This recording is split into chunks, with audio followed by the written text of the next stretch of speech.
মামা কেমন আছেন? আছি ভালো। তুমি ভালো আছো? এই তো আলহামদুলিল্লাহ। আজকে কি জানতে চাও? আজকে যা জানতে চাবো, আচ্ছা আমরা তো জানি মানুষ কান্না করলে চোখ দিয়ে পানি পড়ে, হ্যাঁ, তাহলে মানুষ বেশি হাসলে কেন চোখ দিয়ে পানি পড়বে? অনেক কঠিন কোশ্চেন করে ফেলাই।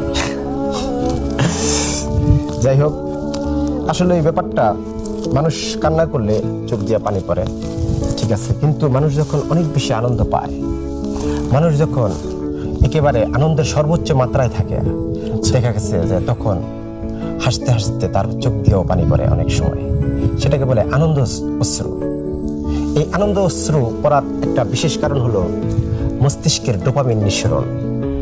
যে ডোপামিন নামক হরমোনটা মানুষের মস্তিষ্কে নিঃসরণ ঘটে, এই হরমোনটা যখন নাকি বেশি মাত্রায় নিঃসরণ ঘটবে, তখনই মানুষের মধ্যে, মানুষের চোখ দিয়ে দেখা গেছে হাসতে হাসতে জল পড়ে, যেটাকে আমরা বলি আনন্দ অশ্রু।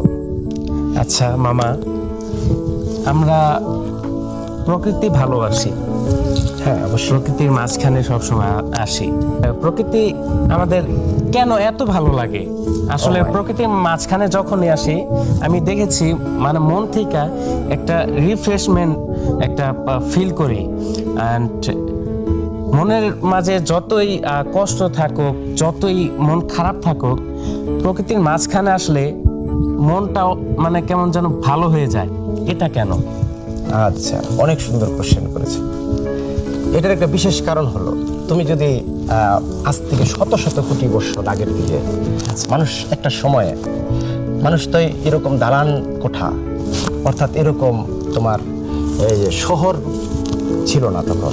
আচ্ছা, তখন ছিল বন জঙ্গল, এরকম প্রকৃতির মধ্যেই মানুষের বড় হওয়া। আমাদের যে জিন আছে, আমাদের বংশগতির যে বাহন, এই জিন মূলত ওই সময়ের মানে যে ডিএনএতে যে থাকে, জিনোম সিকোয়েন্সগুলো আছে, ঠিক আছে, তৈরি হয়, এগুলি মনে করো ডিজাইন হয়ে গেছে যে ওই প্রকৃতিতে আমরা যে বসবাস করছি, ওই সময়ের লাইফস্টাইলটা আমাদের জিনের মধ্যে আছে।